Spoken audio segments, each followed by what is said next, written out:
Hi, welcome back. Getting all settled in here so we can continue with our reading of Smile Mile. Let's see, we're in chapter 1, reading of the wheel, and now I'm ready. Got my glasses, got my eyeballs on. Okay, we were at, oh yes, Ella had just thrown her Irish temper tantrum. And Thomas ponders quietly. Then he gets up, and continuing to ponder, he walks to the bay windows, looks out, then reminds her, as he says, "You did when you first came here." Ralph moves slowly away from the window to allow camera space between the two of them. Thomas, peering out behind the lace curtains to the stables and remembering, finally says, "We couldn't keep you out of those stables. You would even take naps with the horses." In a huff, Ella turns her back to Thomas and snorts back. "I was a child then and didn't know how dirty they were."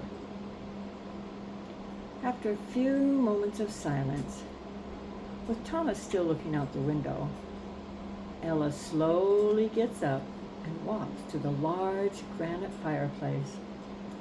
Then, dramatically on her tippy toes, she reaches up to put her hand on the oak mantel and moves a little figurine. Then, with a devilish grin on her face, she turns around and says, "However, they are useful. We could use them to ride that perimeter and be done with it in one day." Ella turns to Thomas for his agreement, and is cut short by Mr. Jones, who remains seated at the table as he says with determined authority, "Excuse me. That is not acceptable. Your Uncle Charlie made that quite clear in his directions. You are to walk the perimeter." Ralph feels the need to speak up and says, "When we met with Charlie, he was quite sure that you would balk at this directive. Yet he was also sure you would agree to do it in the end. So he gave us enough money to get geared up for our trek." Ralph keeps talking as he walks around the room with his camcorder pointed at Thomas. "Yes, we can have one pack horse to carry our supplies, and we each get a backpack for personal items." Startled, Ella quickly cuts in as she abruptly walks away from the fireplace toward Thomas, as though she wanted protection from him.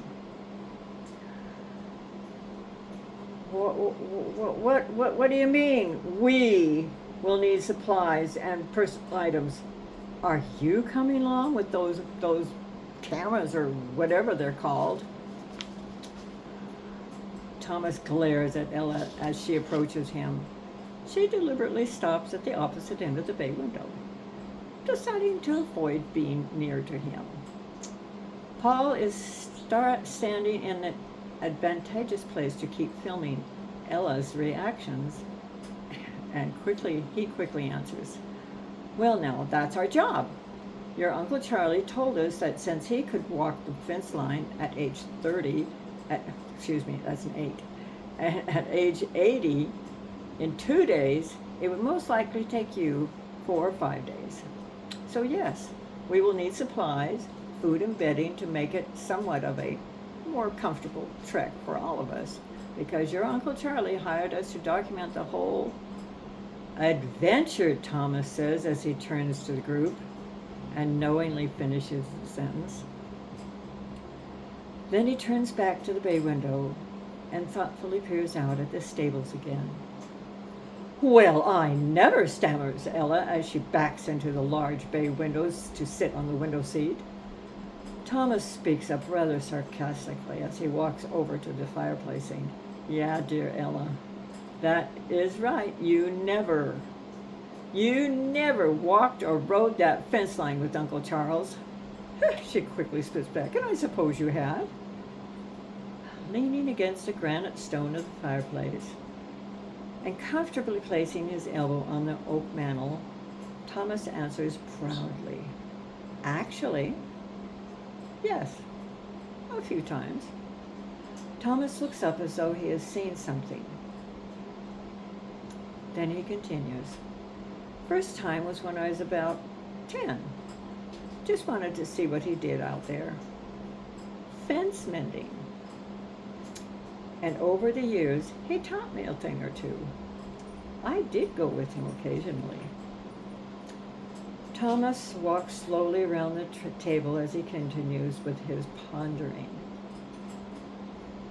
Then he speaks up again, saying, "There was a time when I was trying to decide which college to attend.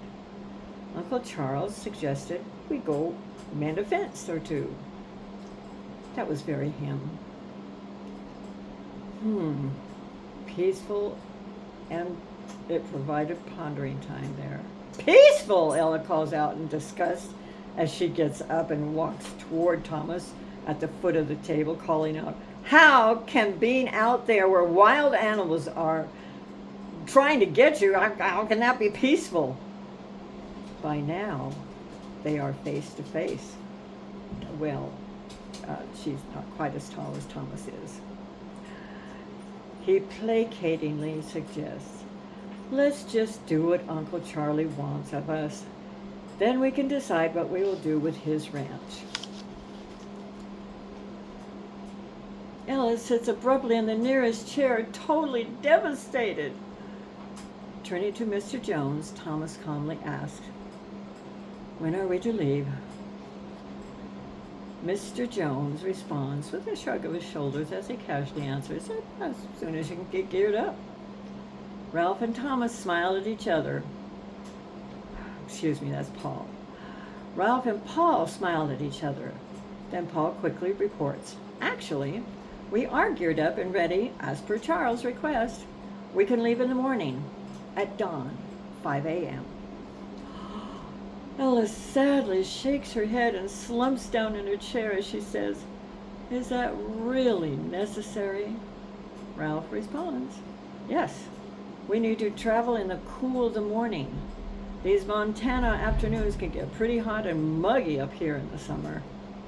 Ella dramatically spurts out, "Ugh!" Thomas smiles, a haughty little smile, as he shakes his head and says, "That's why it was suggested that we bring an overnight bag to this meeting." Ralph, feeling the tension in the air, continues, "We are allowed one ranch hand to go along to tend to the horse and help set up camp each night." Ella sits up straight, astounded at that thought. Then looking sideways at Ralph, she says, "What do you mean, set up each night? I thought it was just one night and we'll be back home." Thomas walks over, puts his hand on his sister's shoulder, and dauntingly says, "As I recall, he said Uncle Charles could make the walk, the fence line, in 2 days, that being one night. And my dear sister, Uncle Charles believes you will need 4 or 5 days to make it."